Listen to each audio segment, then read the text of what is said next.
You know, I'm leading with the evangelicals.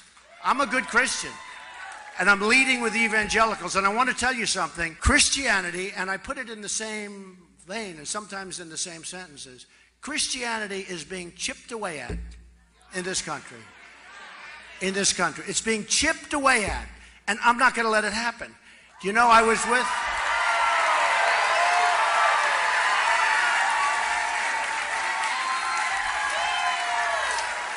with a whole room full, like 50 pastors, ministers, great people, some of whom I knew pretty well and some I don't.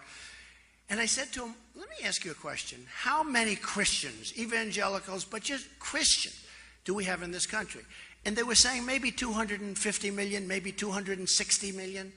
I said, so that's more than we have women. It's more than we have men. It's by far the biggest group. Then why aren't you banding together and getting the kinds of things you want?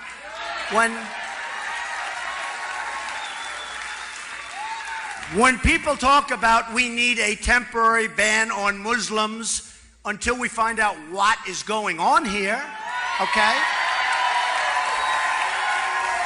There is total outrage. When people talk about Christians and Christianity, there's no outrage. There's no outrage. I said, let me ask you, and these are great believers, these are great people, these are strong people, smart people. I said, why is it, and I think I really found something that's very important for all of us, why is it that you people don't have a stronger lobby? And during Lyndon Johnson's regime, I will call it, because that's sort of what it was, if you think about it, but during his term as president, they passed something where the tax deduction is under siege if they do anything that's a little bit off, okay? So they're going to lose tax-exempt status, right? And I said, wait a minute, that's right, that's the answer. I figure, you know, I'm a pretty smart guy, I figure things out pretty quickly. So as soon as I mentioned it, I said, that's it. Because I said then, so the man walking, I was in Trump Tower, I pointed down to the sidewalk, there were people walking on the sidewalk. I said, then those people walking on the sidewalk are more powerful than you people in the clergy, the pastors, the ministers, the priests, the people in the clergy. They're more powerful. They said, that's right. I said, not going to happen anymore.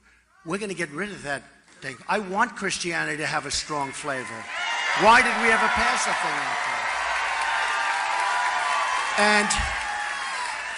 And it's so important.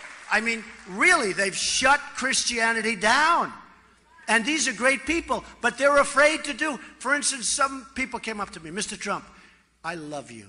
You're the best. You're going to be the greatest leader. You're going to be. I want to endorse you. I'm endorsing you. But I'm not allowed to do it publicly, because if I do it publicly, I may lose for the church the tax-exempt status.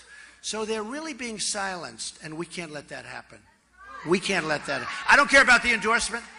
They're really being silenced. We can't let that happen. We're not going to let it happen. And we're going to get that thing repealed. And think of the power we have over the Democrats, over the Republicans. I mean, the power is incredible.